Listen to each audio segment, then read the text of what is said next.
all I can say after watching this week's episode is, holy smokes, that was emotional, that was heartbreaking, it was a nightmare, but it definitely puts into perspective what led CHLOÉ to be who she is, but also kind of reveal secrets that I wasn't quite expecting. I mean, we knew she had a history with Jean, but we didn't quite know what that history exactly looked like other than just the kind of one-liners that was said about it from Jean. And to see how she met her when she was a young kid and seemingly didn't see her afterwards, and just rumblings in the wood, hears that she ended up dead, CHLOÉ kind of being invaded by the charlatan who just is causing ruckus left and right. But to really see how lonely of a life this girl led, I mean, the idea of vampirism in general, I think is pretty tragic because should you be bitten by a vampire at a young age, you're never going to grow old. Even though mentally you'll experience hundreds, if not thousands of years of experience. I mean, the inability to grow up is something that even if maybe once we're an adult or maybe when you're a kid, you wish, oh, I wish I never had to grow up. Eventually there would come a point where you would feel like you would do anything in your power to just end your life and end that suffering. And to see the escalation of this episode was one of the more emotionally engaging. I mean, last week was pure spice, and this show is always about the spice, don't get me wrong, but this episode was pretty much just a backstory. That's mostly what it was, other than the first 5 minutes of Noé snapping, and I mean, completely understandable when you see something so monstrous that continues to rub salt into your wounds. This is the creature that took Louis from me, and you just want to strangle it, and then you get a fist to the face because you wasted food. But to see just like what went through in her life, that just one day she woke up and she was apparently a vampire, and you have what seemed to be a pretty loving family that day in and day out were looking for a way to turn her back into a human. And that moment when you see the deathbed scene where you see a very weak hand just drop saying, I'll turn you back to a human, I swear. And then just noticing that upon generation, eventually there was just her left. And no matter how you look at that, no matter if she's done horrible things or not, that's a tragic ass life. And to see Ruthven of all characters, because you knew he had to be involved in some way, but it was interesting to see him before he snapped towards the end of that backstory, because to see how he originally wanted to find a way for humans and vampires to coexist. I mean, it's something that maybe is a fool's dream, but it's something that you should probably aim for no matter what. And to see how eventually, after enough years have passed, giving up after suffering so much and then trying to control CHLOÉ of all people, and the fact that she resisted the urge of being controlled, pretty insane. And then to end the episode with her finally activating it and seemingly going to do something. I mean, we could throw a dart at a board and say this is probably where she's going, but it could be a coin toss to something good or bad equally happening, and I think there's an argument to be made. I think one of the more interesting present-day relationships that is brewing is between, I think his name was Jean-Jacques, he's like the butler, the kind of servant to CHLOÉ, and Noé, because seemingly he doesn't get a lot of love. He's very surprised by the idea of a handshake, he's surprised by someone thanking him for the food, and, all these little things, but seemingly he's completely loyal to CHLOÉ, but maybe CHLOÉ doesn't give that type of love back. Maybe it's one of those things where you hear in the episode that she is a jealous woman, but she also wants him to have friends, so maybe she's not able to give that type of companionship due to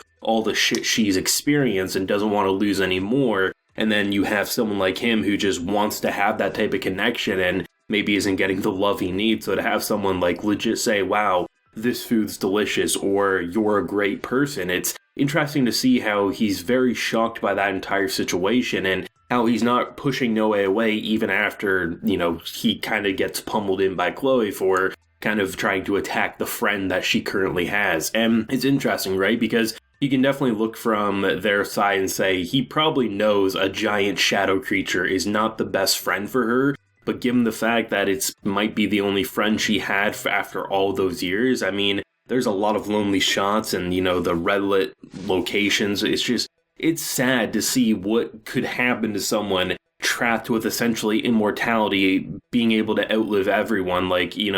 It's heartbreaking, right? And to see some of the more demonic scenes, like this had some of my favorite scary shots that this show has seen to date. There was some outright nightmare fuel that was present in this episode, from the strangling scene, which I used in my thumbnail, to just the numerous moments where you see her mind starting to shatter and how this creature is just trying so hard to get her true name. And it's going to be interesting because last week I was talking about when Noe gets to know these two, it could be a very interesting dynamic when Vanitas and everyone else comes in, because what if he doesn't want them to hurt her, right? Because obviously we know if he has the book, there's a very good chance that she could be saved. But the issue is that he doesn't have the book, and there's a lot of hostility towards CHLOÉ right now, so I'm curious to see when Noe, get in front of her and, act as a human shield to say, do not attack her. If you do, you'll have to go through me, and would people go through with that? Because it's going to be an interesting concept, especially given that she just activated the thing that we were building up throughout this entire episode with the backstory, and I don't know how many friends are going to have to fight one another when push comes to shove, and that's equally exciting as it is terrifying. But I do like